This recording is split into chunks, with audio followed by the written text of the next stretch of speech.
দিনাজপুরের বড়পুকুরিয়া তাপবিদ্যুৎ কেন্দ্রে ৩টি ইউনিটই বন্ধ হয়ে গেছে। ফলে পুরোপুরি উৎপাদন বন্ধ রয়েছে এই কেন্দ্র থেকে।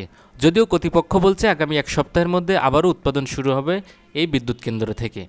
মঙ্গলবার বিকেলে চলমান ১২৫ মেগাওয়াটের ১ নম্বর ইউনিটের বয়লার লিকেজ হওয়ার কারণে তা বন্ধ করে দিতে বাধ্য হয় তাপবিদ্যুৎ কেন্দ্র কর্তৃপক্ষ। বিষয়টি নিশ্চিত করে তাপবিদ্যুৎ কেন্দ্রের প্রধান প্রকৌশলী আবু বক্কর সিদ্দিক জানান, বয়লারের টিউব ফেটে যাওয়ায় উৎপাদন বন্ধ রয়েছে।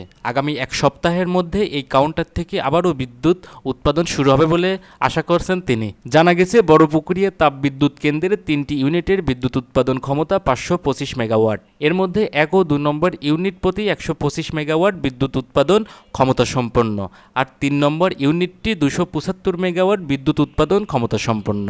এর মধ্যে ২ নম্বর ইউনিটটি যান্ত্রিক ত্রুটির কারণে দীর্ঘদিন ধরে বন্ধ রয়েছে।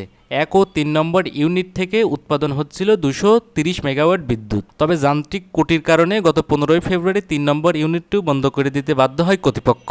চালু ছিল শুধুমাত্র ১ নম্বর ইউনিট। সেই ইউনিটে বয়লার লিকেজ হওয়ায় যান্ত্রিক ত্রুটি দেখা দেয়।